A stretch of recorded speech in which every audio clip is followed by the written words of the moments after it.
Okay, guys, it's time to get started. It is Bollocks this evening. We have a very special guest in. We're doing Vietnam behind the scenes interview with Oscar, and I'm going to mess up your McCallick. Right? I got it, McCallick. Yeah, I got it right the sixth time. I said it 5 times before. Just put my little alfalfa down. Yeah. Still was questioning. Lenny, how you doing tonight, man? I'm doing groovy, baby. How are your Knicks? They suck. Oh, okay. they're close to done. They came in second place last night. Yeah. A distant, two-team game. A distant second. Yeah, So, I know. Blake, you alive back there? Yes, I am indeed alive back here. I need to turn myself down a little bit to make myself less echoey, but yes, I am alive. Echoey? Live. Echoey. All right. You know what we got to do at the very beginning? We got to pay the bills. All right. It's time to pay the bills, and the group that pays the bills with us the most, and we're in their studio. This is Bozard Ford Studio. Bozard Ford Lincoln in St. Augustine. Their goal is to make sure your time and experience buying a car is stress-free, fun, and enjoyable. Bozard is a family-owned Ford dealership that has been in business since 1949. Almost as old as Oscar. Bozard Ford Lincoln has been a recipient of numerous dealer awards, including being ranked #1 automotive dealership in the nation by Dealer Rating. Bozard Ford also has won back-to-back President's Awards, which is the highest honor given to Ford Motor Company by Ford Motor Company. Check them out today online at bozardford.com. All right, who you got, Lenny? Established in 2006, Stoller Stick is a local portable power company proudly committed to American manufacturing, constant innovation, and creating jobs right here in St. Augustine, Florida. Solar Stick's focus on providing solutions for self-sufficiency helps users all over the world complete missions and save lives. Solar Stick, changing lives, saving lives, and reviving American manufacturing. It's a trifecta. All right. All right, these guys are the guys that keep me out of trouble. They are my CPAs. They should be yours too. Amer Kresge & Associates is a full-service local CPA firm with a team of skilled professionals dedicated to providing top-level service in the areas of tax compliance, planning for business, individuals, estates, and trust. They also do audits, reviews, and other accounting services. If you need a business valuation, forensic analysis, or litigation support, you need to give them a call at 904-460-0747. That's 904-46. I'm sorry. Try that again. Troy, take 2. That is 904-460-0747. If you're a little hungry, experience the art of Italian dining at Saint, nestled in the heart of historic St. Augustine. From handmade pastas to rich risottos and indulgent tiramisu, every dish blends authentic Italian flavor with modern elegance. Sip to craft cocktails, savor seasonal ingredients, and enjoy breathtaking views from our second-floor balcony or rooftop patio, where you can take in the bayfront and even spot the lighthouse on a clear day. At Saint, every meal is a celebration. Join us and elevate your dining experience. All right, we have other sponsors we got to give shout-outs to, and that's Me Hands, A.D. Davis Construction, Land Title of America, A to Z Roofing and Waterproofing, South State Bank, Anastasia Diner, Moultrie Creek Diner, Powell Heating and Air, Brightware Insurance, St. Augustine Pirate Museum, and Anastasia Construction and Consulting Group. All right, hand me those over. We're about to get into business. And of course, we can't forget Kaiser's Deli and Market. Kaiser's Deli. I am sorry, Kaiser. It's okay. Saw you down there and just skimmed right over because I haven't had my bollocks. Right. You're a little peckish. I haven't had my bollocks a little today. peckish. So, all right, we have Oscar in studio, and Oscar, we really appreciate you coming in this week. We've been friends for a long time. Let's go acquaintances. I don't want to hurt your reputation by claiming me as a friend. No, well, over 20 years, exactly, yeah. Yeah. So, Oscar, and the reason we asked you to come in is your experience. It is Memorial Day week, right? And we asked you to come in and talk about a war that I think doesn't get its proper due, and that's the Vietnam War. And you actually, how did you end up joining? You were in the Army, correct?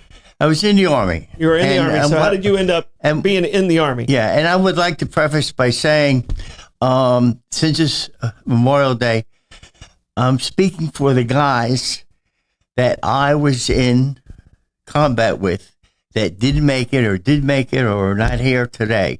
that couldn't stand up and talk about what they went through. And what I'm going to tell you is what my experience was in Vietnam, not what happened all over Vietnam, but personal things that you would probably never see in a movie, things that you wouldn't like to hear, things that were great, things that made me, I think, a better person, and made me understand people more. So there's a lot of good things coming out of the war, and there's a lot of bad things coming out of the war. And people who left the war came back and didn't get a welcome. Mm-hmm. And mentally, that put a toll on some of them. Mm-hmm. You know, whatever happened to them, they could be on the street sleeping or whatever. Mm-hmm. So it was a mental test and it was a physical test. And the reason I'm here today is because of those guys that I fought with in Vietnam. Mm-hmm. That's the only reason I'm here. Yep. Because we did what we had to do, and there were wrong things doing out in the field, and there were right things doing in the field. Because, you know, people generally, you know, they won't go by the rules. They were too tired or whatever, mm-hmm. and they end up dead or they end up wounded. Mm-hmm. And I have to attest that my platoons and the people I was with, we had our stuff together. Mm-hmm. You're allowed to say shit. It's just like, can I say you can say shit on our show. We had our shit together, and it's just like a football team. Mm-hmm. Everybody on a football team has to do their job, and that's how you win. In Vietnam, you have a football team, a platoon, maybe 25, 30 guys, whatever, in your mm-hmm. platoon. And it's like a football. If everybody does their job, you're not going to win, you're going to stay alive. And that was the premise of it. All right. So, and where I want to take you is, you're 20 years old. Now you got drafted. Do you remember your draft number? No. You don't remember your draft number. Where were you at when you said, okay, I'm gonna go in the Army? And well, where were you at mentally? I mean, you're a 20-year-old kid. Yeah. I was at home, and for some reason I knew I was getting drafted. I remember watching TV and watching the grunts on the ground carrying M16s and stuff, and I said, I'll probably end up there. And what happened is I went south to Miami-Dade College, and I didn't go to classes at all. It was just... Miami. Because they sent me a letter, and they said, you can't go, your 4F is finished. Mm-hmm. So at this point in time, finish your semester and you're going to be drafted. Yeah. So I knew I was going to be drafted. So you're like, screw this. So right? I went to Florida and Miami, and I had, if sometime in your life you go, Jesus, I wish I had 1 year where I could just go crazy and have fun. And that was that year. They gave you a heads up. Yeah, right. Yeah, because, I didn't know where I was going, if I was coming back or whatever, mm-hmm. And I remember coming back, a lot of my friends said, we didn't think you were going to make it, mm-hmm. because a lot of guys didn't make it. So it was an experience. Well, I know you. I know you're an excellent golfer. I mean, you're a guy who can shoot his own age. Yeah, which is I shot under my age a few times. Shot under your age a few times, which is super impressive. Right, and gets harder as you get older. And I can shoot my age on 9. So, I mean, I'm 50. I'm about to be 58. Oh, so miniature golf. Yeah. No, miniature golf. I crush at my age. But when you found out you were getting deployed, how long were you in the Army at that point, and what was the process when you were getting? The schedule was I went to South Carolina and got processed, and that was an experience, mm-hmm. because I came out of Whitehall Street in New York City, mm-hmm. and we were on a plane, and it was about 200, 300 guys or whatever, and we got to South Carolina, and I remember getting off the plane, and the Army sergeants would go, gentlemen, go over here, gentlemen, nice, and all that kind of stuff. So they put us in a room, and it was a round room like this, and they had crates, and all around the room was crates. And they said, gentlemen, if you have any knives, if you have any guns, if you have anything, Put them in because you're going to take your clothes off. We're going to give you clothes and you won't have them. Put them in the box. There were so many knives and guns, sawed-off shotguns in that room. Must have been with some Florida boys. Right. Once they armed the whole group, right? They got us in formation. You son of a bitch! They would curse at you and everything, you know. So but she they were couldn't shoot back. afraid to do that. With them having the knives. Right. Made sure they took the knives and guns. Exactly. Yeah. So that was an experience, you know. And then I went to Fort Gordon, and that was 8 weeks of basic. And then I went to Anniston, Alabama for advanced infantry training. Okay. And once you finish that, you're supposed to have a lieutenant tell you, where would you want to go to, Hawaii, Germany, or Vietnam? So they didn't do that. They just lined everybody up. Thousands of guys, you're all going to Vietnam. Yeah, it's where you're going. It's not an option. Right. You're heading out. Right. So Lenny, you got Where the need was. No, I wanted to ask Oscar about how much training he had before he got in country.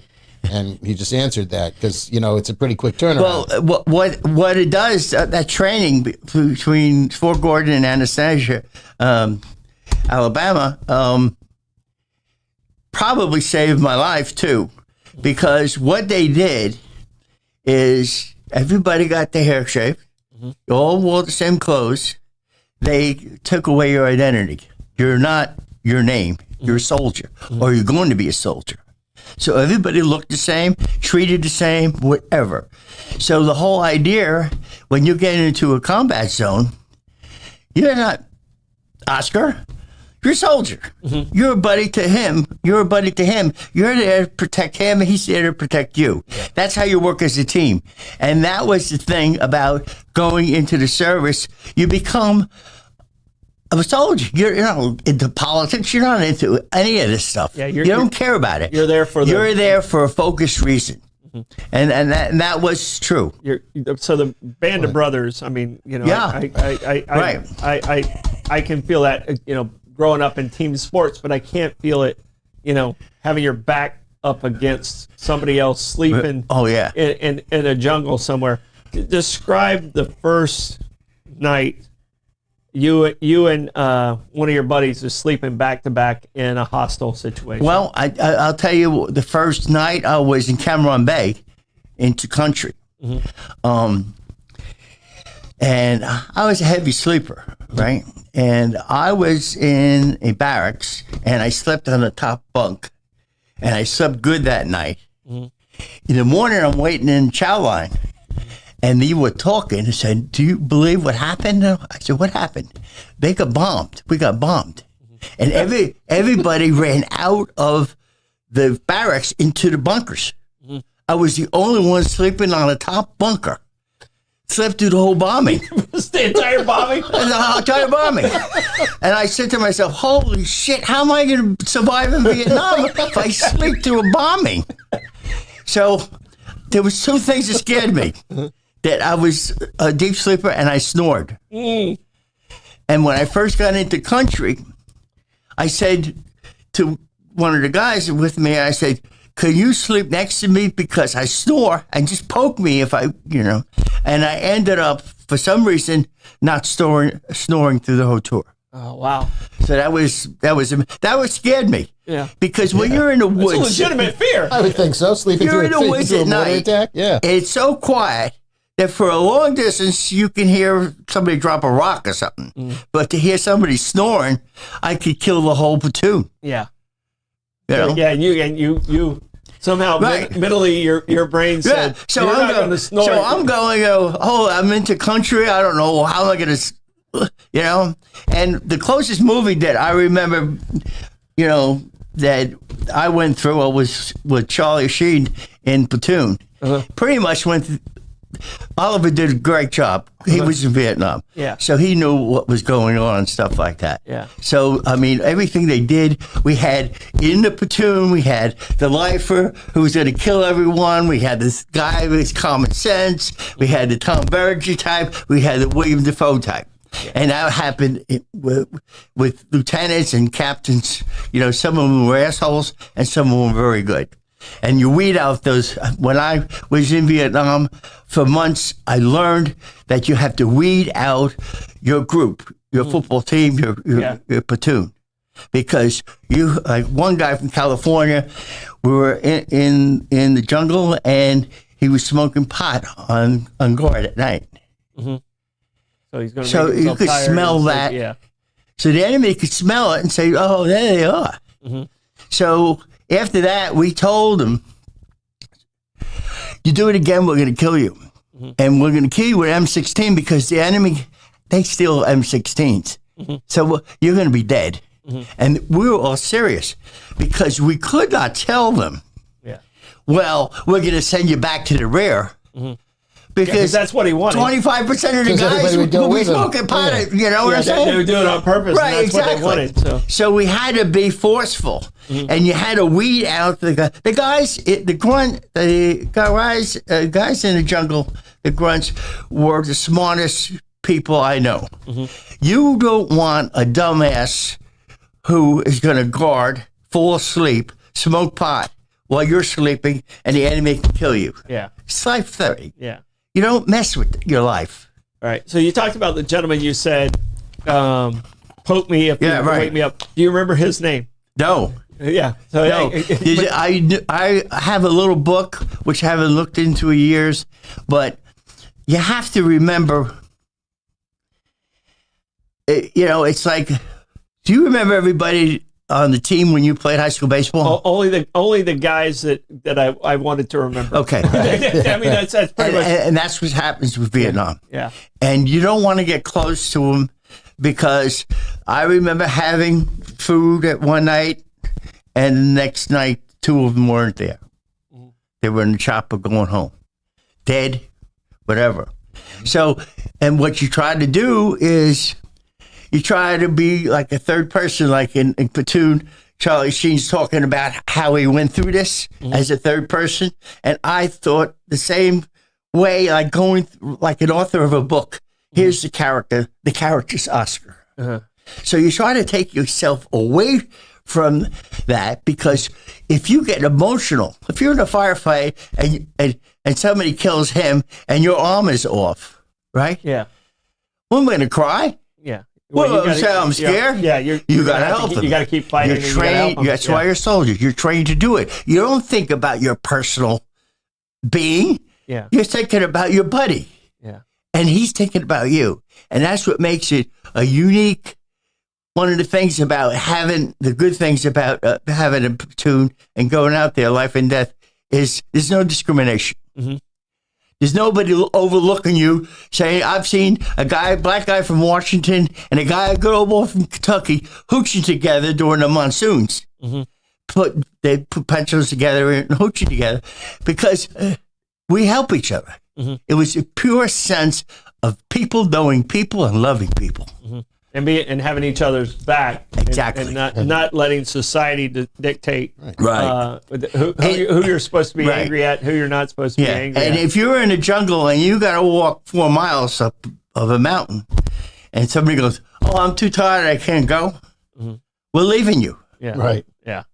What do you want? Is call a cab? Yeah, Uber. Right? Yeah, get them an Uber. So, but when they got to a fire base, we weeded them out. Go back to the rear. Go back to the rear. Because if you're weak and you don't want to do, if you're not into this, you're going to kill me. So why bother? Yeah, because you're only as strong as your weakest link. So a lot of guys came from Vietnam, and they won't talk about it because of their guilt. They were in the field. They didn't make it. They went back to the rear. They smoked pot. They did bad things, right? And they feel guilty about it. I have, which I brought, which is the medal that is above all medals. If you ever watch people in the service, this medal is the combat infantry badge. This is mine. Yeah. This medal is above all medals because you were in combat and in infantry. That means you were humping in the field while they were in the rear supporting you with food, clothes, artillery, helicopters, jets, all that. That supported this guy. Yeah. And that was important. Yeah. So if you ever see a uniform and you see this on top, That's on top. that's probably the best badge you'll have. Yeah. No, and thank you for that. So you were kind of at the point of the spear during Vietnam. Not kind of. You were at the point of the spear at Vietnam. Was there any mission where you just went, oh, man, I got a really shitty feeling about this? Many.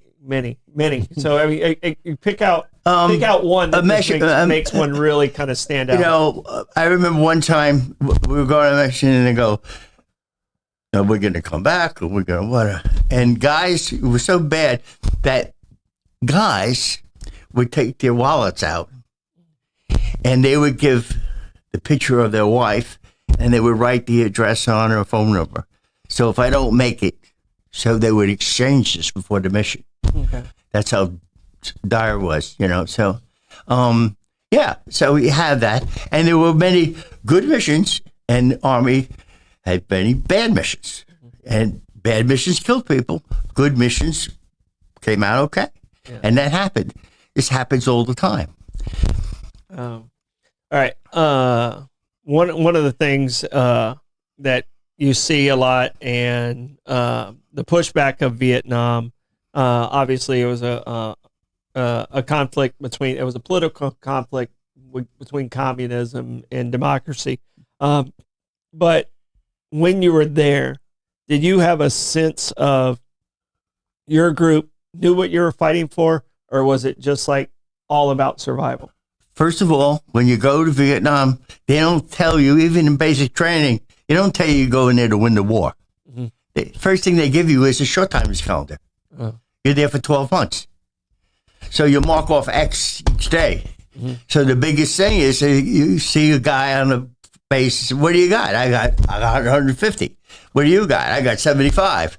That's how many days they got 75 left. In a wake up? Right. Exactly. Yeah. So that was the thing. So they never told you that you were going to win the war. Mm-hmm. And when you were going there and you had a captain or lieutenant that had that in their mind, that we were there and that we're going home, you're going to go home. If you have this gun-ho captain, whatever, mm-hmm. and he's pushing you into combat all the time, you know, you're going to have casualties. Mm-hmm. I remember being on a mission, and I remember the lieutenant is Lieutenant White. I was his RTO, radio transmitter operator. Mm-hmm. And we were on a ridge line, and we looked at this village, and we saw black pajamas running into the village. So we knew that was Charlie. Yeah.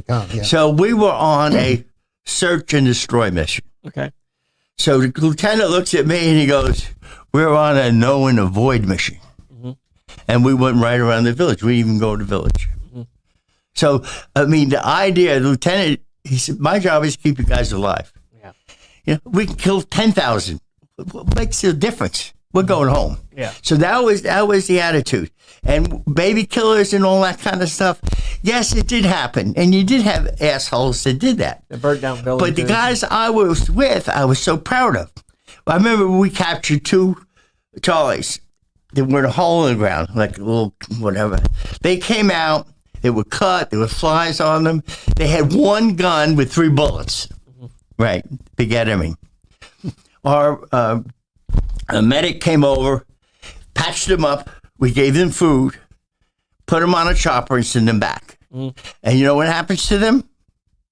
They have 2 choices. They would go into a compound where they keep the prisoners, or they become Kit Carson scouts. Mm. A Kit Carson scout would make $85 a day, have a uniform. He doesn't make $85 in a year. Yeah. He's $85 a month. So which way is he going to go? Yeah. Right. And he would train with the troops, and he would go out. Mm-hmm. And the only thing these guys were good at is if we were going in the jungle and we were going to go up a ridge line or something like that, and he would go, "Me no want to go." Yeah. So you know somebody was you know it's a bad idea. Right. It's a bad idea. What he said. So they it's were like Little Big Man. Why don't you go down that hill? Yeah. But the thing about in Vietnam is that you didn't know who was the enemy and who was the friendly. Yeah. I was chosen, which was an honor, to go on a recon mission. 3 of us. I had the radio and 2 sergeants. And we were going to find out because around the fire base there were the villages, and at night they would come out and set up mortars and attack the fire base. So we would go out alone and do recon. And I remember we were outside this village, and I remember 3 of us were in the bushes because we had no backup. If they catch us, we're finished. Yeah, you're done. And I remember we're there, and about 10, 12 feet from us is the trail, and they started walking on the trail at night, carrying mortars and stuff. And I don't know how many. We just took a glance, right? Yeah. And I've never so scared in my life. My heart was beating so loud I could hear my heartbeat. I was afraid they could hear it. They could hear it. Yeah. That's how scared you get. So, and we were cool. Finished. Then we went back and did our report and stuff like that. I also went on a sniper sergeant and RTO, and I was chosen. That's good because you were good in the field and they trusted you.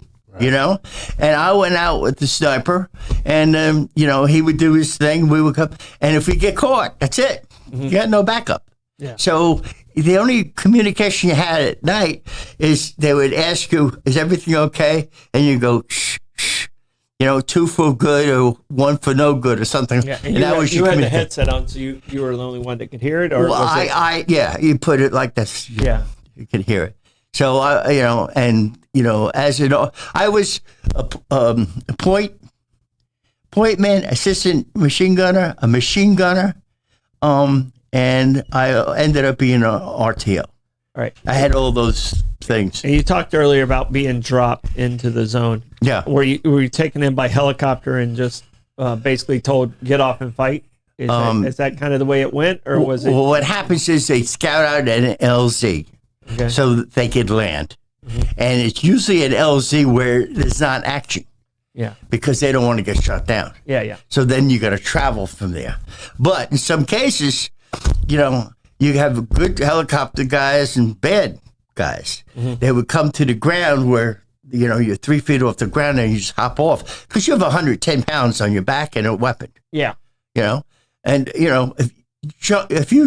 if the helicopter is high as the ceiling and you have to jump, guys are breaking their legs and stuff. Yeah, especially with 100, pounds right. on you. And you hate that helicopter pilot. Yeah. Because he was so scared because it was a hot LZ and he would take off, And there were guys that came in, the great guys, would deliver K rations and stuff for us or pick up wounded and dead.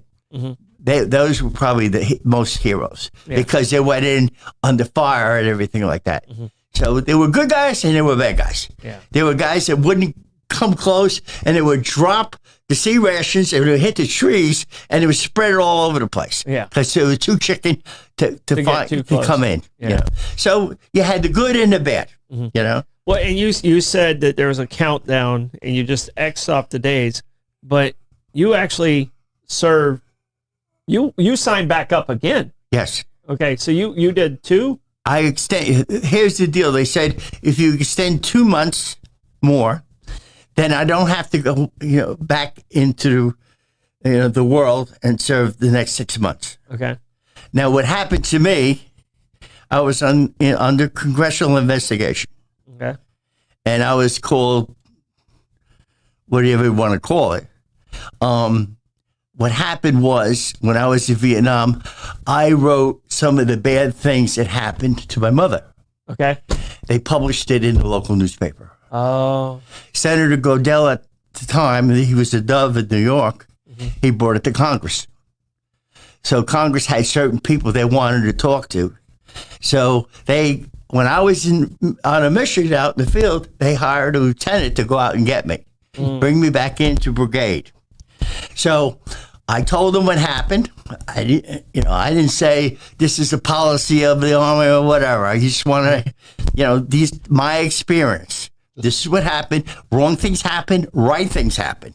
So that's what happened. Nothing happened to me, but my poor platoon and my poor company, every time we came into a fire base, they closed the PX down. So we couldn't go to the PX. To give you an idea, Falstaff beer, 24 cans, was 10 cents a piece, $2.40. What they would do is sell it to Mama San. And Mama San would be on the side of the road with a ice brick, rubbing the beer to get it cold for $1. Oh. Now, the only money we had was MPC. MPC is military payment certificates. And if you get caught buying from Mama San, you can get court-martialed. Well, what kind of setup is that? Yeah. So they were setting you up to fail. They were selling, and that's what you wrote back to your mom, and that's what got you in trouble. Exactly. They were selling clothes. You were writing about beer and their little scams, Right. and that's what got you in trouble with. We would go to a fire base, and we couldn't take a hot shower because it said no grunts. It was a sign, no grunts. We would go, what they call a shit is a ammo box, and they put a lock on the top of it so we couldn't go to the bathroom. And why? Yeah. In the morning, we'd be on a fire base, and a colonel would come, and it would be a chow line to get hot meal for breakfast, and he would throw out our guys. You know how he did that? Because we had the dirty swamp clothes, and they had the clean clothes. So he just threw all of us out of line. So our lieutenant would complain, the captain would complain, and you had these bad things going on in Vietnam. Our own support group. Yeah, the guys that are supposed to have your back, you're the ones doing the grunt, the heavy lifting, the grunt work. Exactly. And instead of saying you go to the front of the line, we're the ones get out of the line. We're the ones that came in to build the bunkers around the fire base. Wow. You're the one protecting them. All right. They're our support. Yeah, and okay, so this is one, and I didn't know about this, and I watched a documentary not too long ago about, is it fragging, where like if you got a hot, like a lieutenant or a captain who's just wanted to get in there, got in there very gung-ho and would get the guys killed, where they're just like, all right, we're just going to take you out. Like his own guys would take him out. Right. And, they would actually say, hey, you either chill out or you're going to be taken out. And did you see any of that? It sounds like your group was a little bit different, but did you see any of that with some of the other groups? You try to get rid of those guys. Yeah. And even though I was, I never got promoted sergeant because every time I went to a fire base, they closed down the 5 board. Yeah. Just because I told your mom what was going on, So what you try to do is, and I had lieutenants where I was RTOs for, where they would screw up, and I don't care what the rank was. I had one guy from West Point, and what they did was wrong, and my job was to help protect the rest of the platoon. Yeah. So I told them, no, we're not doing that or whatever. Oh, I'm going to court-martial when you get back, right? We sit down with the captain, and they got rid of him. Yeah. Yeah. They got rid of him. Yeah. And I had one lieutenant that we were getting fired upon, and I was his RTO. He threw his weapon on the ground and hugged a tree. He was laying on the ground hugging a tree while we were being fired upon. So I had to call an artillery. Yeah. Because so when we got back to the rear, no, you're gone. Yeah. Right. So it happened so many times that the captain of the company, he says, Oscar, you're my RTO now. So I ended up being an RTO for him. Okay. All right. So you talked about calling in artillery and stuff like that. And you always see on the movies, we'll call it in on this location, and they go back and forth. When you called it in, was there any time where you called it in and went, oh, I hope they don't miss by 100 feet or whatever it is? What was the closest you had to call in? Because it sounds like you were the guy who had to make that call. I would say like 3 football fields, something like that. Okay. So we're talking. Yeah, where you had something protecting you, or whatever. Because napalm was the bitch because if it gets on your skin, it just burns straight through. So what we were supposed to do, and what we did, is we went through after they bombed to see what happened, the casualties and stuff. And that's probably how I got Agent Orange in Vietnam, And we cleaned it up or whatever. We did all the dirty work. All the dirty work. You were a grunt. Yeah.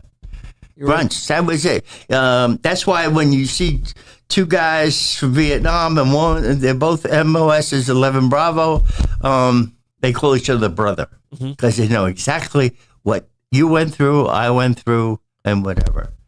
So it was that kind of thing. So it was an experience that you really learn about people, what they can do or what they can't do. You have people that are trained in the Army and they go into a combat and they freeze. I had one guy actually see him go crazy, went nuts. He was, I remember from Washington, D.C., we were walking along a riverbed, and he was in front of me, and there was a guy in front of him, and we were walking like 15 feet apart or so. And all of a sudden we got fired upon, and the guy in the front got hit, went down. He carried a weapon that we called a thumb thump. It was a grenade launcher. We had M16s, and some guys carried grenade launchers. He ran up there. He shot, because I was watching this. He shot the grenade launcher into the enemy's chest, and it bounced off because it has to go a certain distance. Yeah, there's a safety explode. factor. Yeah, and then he went into the stream, picked up the M16, pulled it out, cleaned it out, and killed the enemy. So when we went back, so he was like a hero. About 3 or 4 days later, we're on a mission, and we have a night perimeter and all that stuff. And usually you set up your stuff, and in front of it is a weapon, or if you're a machine gun or whatever, and then you do your trip flares, and you do claymore mines and everything, set it up. So after we're all finished, I go back to where I set everything up, and he's sitting there. And I said, okay, good. I forget his name, but, I'm back. So he says, no, this is my stuff. I said, what? He said, I'm Oscar. I says, really? He said, I'm Oscar. I says, no, you're not. I'm Oscar. He said, I'm Oscar. He snapped. He went to the point where he pulled a 45 on one of our guys and put it to his head. We talked him out of it. Well, we didn't have handcuffs, but we put him in the back of our platoon, and a guy watched him. He had no weapons or whatever. And we put him on a chopper and sent him back. We heard he was in the hospital, and he scratched himself so much he was bleeding all over his body. He had this, and then they sent him to Japan. They usually send you to Japan if you have mental disorders or whatever. Yeah. But he also went crazy. He snapped. And you have guys that watch that, and they go, shit, I don't want to be in the field. Yeah, I don't want to be that guy. I don't want to be that guy. This is the worst that can happen to you in Vietnam, is to be sent to the field. So when I was in the field and they asked me about what happened, they sent me back in the field. But I got an ovation coming off the helicopter because most guys chicken out because they tell them, listen, it really wasn't that bad. It's not our policy. These things went wrong. How would you like to get out of the field and we give you a job in the back, in the rear? I said, no, send me back to my group. Yeah. And clapped and everything like that. Yeah, your guys are like, thanks for coming back, Oscar. Set up for him. Yeah. So, Oscar, we've all heard stories about the reception Vietnam veterans received in the early 70s when you came home. Yeah. I mean, the whole perception has changed now. People understand the conflict differently. They understand the sacrifices in the service dramatically differently now in retrospect. Oh, yeah. But how was it when you came home the first time in 1970? When I came home, I told you I extended. So my last day in the Army was my last day in the Army, my last day in Vietnam. And I flew into Fort Lewis, Washington, Fort Lewis, and we were at the airport. Me and my friend, we extended together. We went in together. We came out together, and we went to the airport. We had our uniforms on, and let's go to. We're waiting for the airplane. Let's go to the bar, have a beer, and we're both out of the Army. We have, they said you finish. Still in uniform though? But we're still in uniform. Okay. And the bartender said, I want no trouble from you guys. I want you to sit over there in the corner, and I'll give you 2 Cokes free. But I don't want you sitting at the bar. I said, holy shit. So we were so embarrassed. We got on the plane, right? And before we got on the plane, I think we went in the bathroom and we changed into regular clothes because we were embarrassed. And then when I got home, I remember seeing my best friend and went to a bar and we sat down and I ordered a draft and I maybe drank two sips of it. I'm talking to him. Bartender says, "You're drunk, get out of here. I'm calling the police." So wherever I went, it was, went to the old place where they had music and stuff. Girls would come up and spit in my face. So that was it. I went home and I watched my hair grow for 4 months. I couldn't talk about Vietnam to my father. He actually called me a liar. So I said, forget about it. I couldn't talk to anyone. Nobody wanted to hear it. Right, and they didn't have the shared experiences that your fellow soldiers had at the time to understand it. And they didn't have any PSD at that time. Right. Yeah. They let us loose in the street. Yeah. So a lot of guys are all screwed up. Yeah. You're a soldier, and you got to transition into regular life. Mm-hmm. I mean, that is a big thing for guys who went through combat, or guys who have this guilty about screwing up, and they're back home, and nobody's talking to them, and nobody wants to talk. They won't hire you either. Mm-hmm. If you go for a job, they won't even hire you. Yeah. And I always resented this thing about this image of a Vietnam veteran being an overweight guy on a motorcycle with a gray ponytail. No offense, though. Yeah. But he doesn't have his ponytail right now. Yes, exactly. Now. Right. Because there were hundreds of thousands of guys that are in Wall Street or teaching college or doing something. Yeah. But the media always put that as a Vietnam veteran, like, the wild one or something. Yeah. Yeah. So, and they still put it out there like that. So, one of the things, and you went in some areas that we don't talk about. You weren't really supposed to be there, but you were there. Did you know at the time, like, when Cambodia came up, it was supposed to be very secretive in that. How did they convey that to the troops on the ground? Like, hey, you're going in. Yeah. But don't talk about it. No, who are you going to talk to? You're in a platoon. Yeah, yeah. So you're going, right? I remember sitting on the pad, waiting to take off, with my lieutenant, because I was his RTO. Mm-hmm. And we're sitting there, and the door gunner, because I have M6Cs on the door gunner, is smoking a joint. Mm-hmm.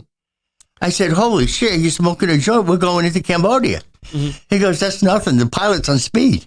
Well, he ain't going to fall asleep on you. So I looked at the lieutenant, I go, holy, we're going to make it there.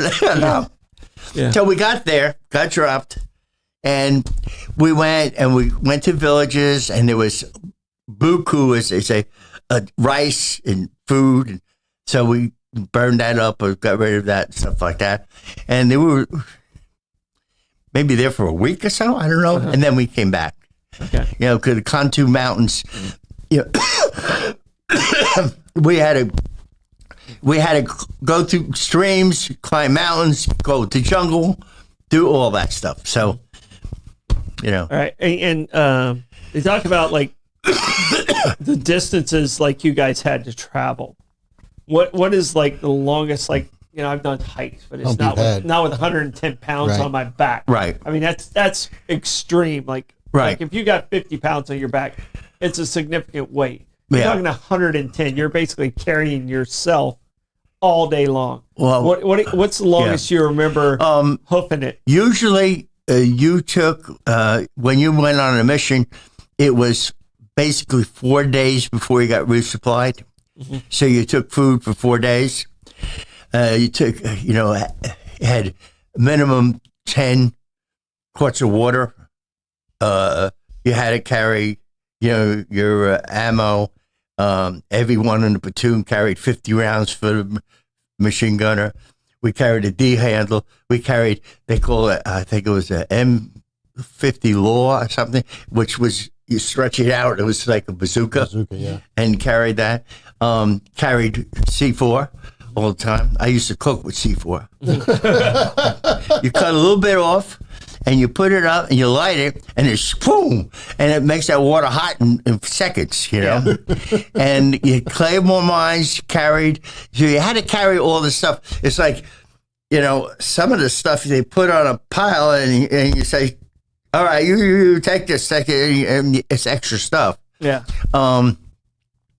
And then you had to go, I would say, if we had on a long mission, we went 4 to 5 clicks a day for 4 days. So that would be 20 clicks in 4 days or whatever. It depends on the terrain. Mm-hmm. We were one time, had to go climb up a cliff about 800 meters. Okay.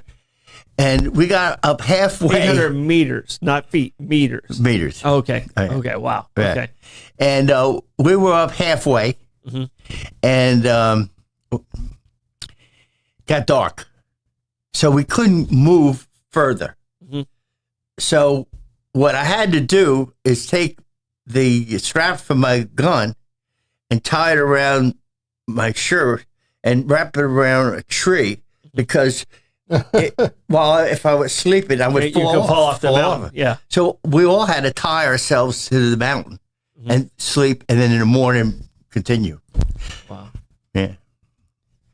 So a lot of guys go, I can't do this. Yeah. A lot of them, they would go, and I remember talking to somebody the other night, and they said, tell them about the bugs and snakes and everything. Yeah, I mean, I told her, and I'll tell you, we had a mission one time where we were assaulting to, like, the woods, and it was about 30, 40 feet away. Like every 10, 15 feet was a guy, we were assaulting. But I looked, and this guy knocked over this thing about 3 feet on the side of a tree, and it was a bee's nest. Mm. Oh. And these bees came out, and you could see them shoot out in the air. I go, holy shit. And they came out, right? And they were like this big. Mm-hmm. And they came out, and they attacked everybody that was around it. And I saw one guy had his rucksack on, and what you do is you wear a towel, for safety on your shoulders. And he took the rucksack on the ground, and the bees attacked him. And what he wanted to do is take his towel and wrap it around his face to protect his face. Uh-huh. And when he did that, there were bees all on the inside. Towel. Oh. And we made it back to him. You couldn't recognize him. Oh, wow. He had so much poison in his face and his system. So they had to call off the mission. Yeah. Even the enemy ran. Yeah. If they were there, I didn't see them. But you're pretty sure. Yeah, they weren't sticking around. Right? They didn't attack with the bees. What happened to the mission? Like, no, we got attacked by bees. The bees got those guys. Yeah. So guys, one after another thing happened. A lot of guys didn't mind, humping and fighting. They just couldn't take the jungle and the insects and. Well, and this is my question, because you're a New York kid. All right, I grew up in Florida, and there was a lot of swamps and stuff like that. A New York kid getting thrown into the jungle, a wet environment. Right. What was that like? Like, because you had New York. I'm sure you had New York guys. You had guys from South Carolina, like all you over said, California, all over the place, Chicago, and stuff like that. all over. So, like, when you got somebody who was a city kid, did it have anything to do with because I could see it not being a factor, the fear factor. I could see a country boy being just as scared as a city kid. Was there some instant judgment, like when you saw somebody coming into the platoon, like, oh gosh, this guy's from Chicago? You know, was there any of that, or you gave them the benefit of the doubt, and they had to earn their chops? They would have to earn their chops. They would have to, like, simple things. You would tell a new guy coming in that, when we're breaking through the brush, you have your gun on safety. Well, the new guys, you got to watch them because they figure we're getting attacked every second, so they had it on rock and roll, whatever. Yeah. Because when you're going through the brush, right? Yeah. A twig could hit that trigger, and you could shoot the guy in front of you. Yeah. What good is that? Yeah. So there's certain things that you have these guys do. Mm-hmm. For instance, in the movies, you see a patrol coming, but you see all of them because of the camera shot. Mm-hmm. You don't do that. You didn't know where they were coming from. Because you have to be, let's say, 9 to 15 feet apart. Mm-hmm. Because if the enemy sees you breaking brush through the jungle, right? He doesn't know if you're 10 guys, 15 guys, or 50 guys. Mm-hmm. He's not going to mess with you. Yeah. But if he sees 15 guys that envision together, he could shoot a rocket in your ass. He's like, okay, I got all 15 on this one shot. Mm-hmm. And guys, that's what happened. They let down their guard. Mm-hmm. They were all, there's nobody here or whatever. And I remember one guy's ass got shut off, because they were all clustered together. Mm-hmm. So what you do is you do this every day to save your life. Yeah. When you're tired and exhausted and you reach the top of the mountain or whatever and you put up a perimeter, you have to go, first of all, you have to send out OP, observation post. Mm-hmm. So 2 guys go out or 1 guy goes out and he goes out 50 yards in front of everybody in case somebody's coming. Mm-hmm. So if somebody's coming, he's getting it. Yeah. And you do that at night. 2 guys go out at night. Even during the monsoons when it's pouring rain. You go out 50, 75 yards, and both of you are sitting there so you could monitor anything coming, and it's pouring rain, and you sleep 2 hours, he sleeps 2 hours. You go on and off, hit each other till sunrise. And you do that every day. Every day. And you're soaking wet. And you're soaking wet 24 hours a day. That a lot of guys, what happens is you go through the jungle and you scratch yourself, whatever, and you don't heal because you're wet. Yeah. Right. So you get jungle rot. Yeah. So everybody gets jungle rot. What degrees? The worst degree is when it gets to the bone, and then you can't walk and stuff like that. And then the weather's so bad that you get to a point where you're so used to it. It's just pouring rain. It's part of life. Pouring rain. Just part of life. The best. In Forrest Gump, they talked about sometimes it rains straight down, sometimes it rains sideways. The favorite saying of a grunt in Vietnam was, "It don't mean nothing. It's another day in the Nam." Yeah, another day. That meant, whatever you throw at me, it doesn't mean it's another day. Yeah, I cross off the counter. Yeah. Mm-hmm. So you had guys that had that attitude that you were proud to be with them. Right. That was a great All right. thing. I have an online question, and it's about the tunnel rats. Did you experience any of those in any of the locations where they would be in the tunnels and pop up? We would go into the side of a mountain, and they would have these caves that go in, and you would, and we send the smallest guy in or whatever, and that would have been me and you. That would have been me and you. Wow.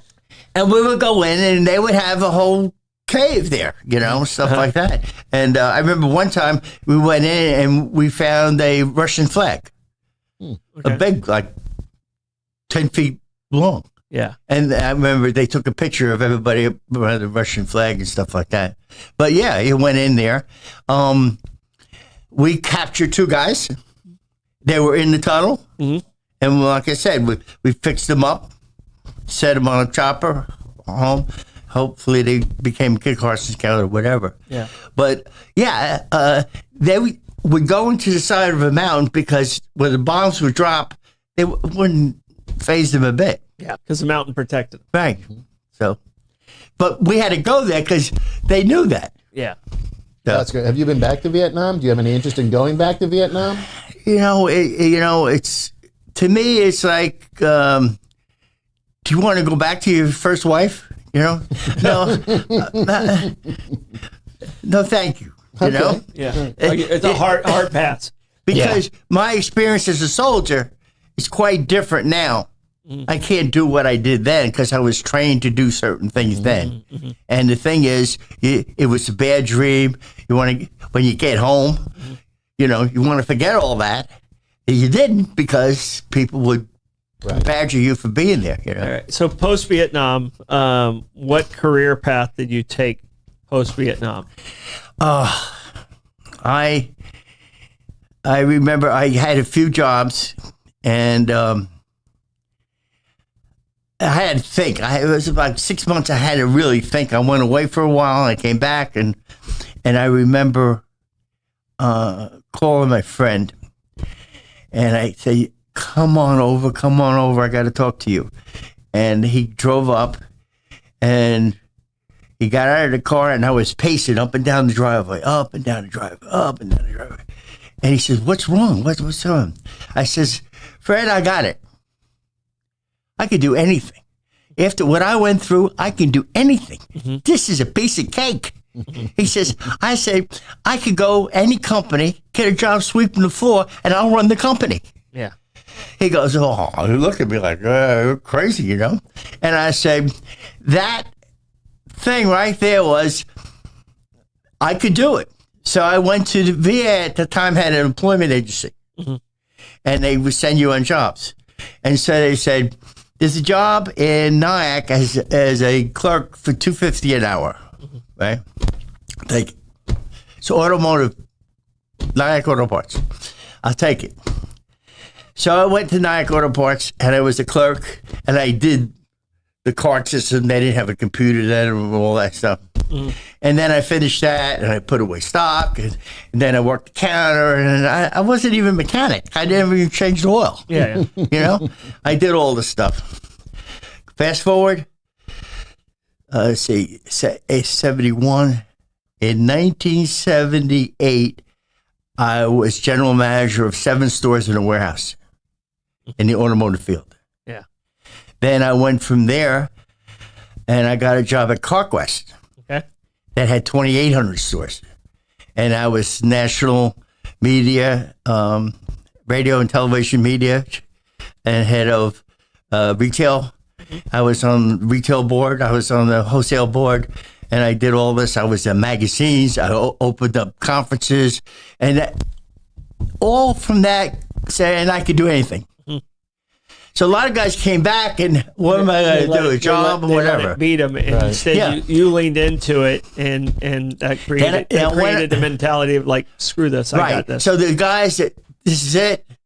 I had friends who were in Vietnam, and they still talk about it today like it was yesterday. And I just didn't want to be near them. I mean, move on. You did it. You're a citizen. You did your job. Move on, right? And so I was very fortunate. I had a different attitude than a lot of guys come in back. And I said, I can do it, and I did it. And a lot of people didn't say, "Oh, because you're in Vietnam, you're gonna be a screw up." That was contrary to that. Yeah. And then on top of that, I went back to college. I got my GI Bill, to pay for it, and then my company paid for me going to school. So, and then after that, I bought my second house. Yeah. So I mean, that's where you said there was good that came out of it too. Right. That's the good part. So there is opportunity till today. With being in the service, learning a trade, because everything is computerized and stuff, and there's different departments, and so there's a lot of opportunity there if you don't go to college. And guess what? It doesn't cost you anything. Yeah. Right. Yeah. So, Oscar, we're at the end of our show. If Lenny doesn't die, I'm sure he'll say. I'm trying not to. He'll say thank you also. Right. But it's great conversation. I truly appreciate you coming in and sharing your stories with us, and appreciate your service and what you did, and wear that that badge proudly. You are a part of the Veterans Court, which at Veterans Village we get a lot of our people from Veterans Court. But No, thank you so much for just being a part of this and sharing your story with us. Well, thank you for It's having me. Absolutely amazing. I hope I did honor to those guys that were left behind. I think you did. I think you definitely did. So Thank you. all right. Explained a lot about the whole gestalt of it all, coming back, what you had to deal with, over there, and how it set you up to give you the confidence to say, that ain't nothing. I'm going ahead. Yeah. That's right. You know? Yeah, you can do anything. Yeah. So I think that's the message you left us all with. You can do anything. And I'm out of bourbon. So well, then we're off the show. That means we have to stop the show. I mean, because I'm out of bourbon. But Oscar, I appreciate you guys. And thank you guys. you. Support our sponsors. This is Bollocks this evening. We'll see you tomorrow night.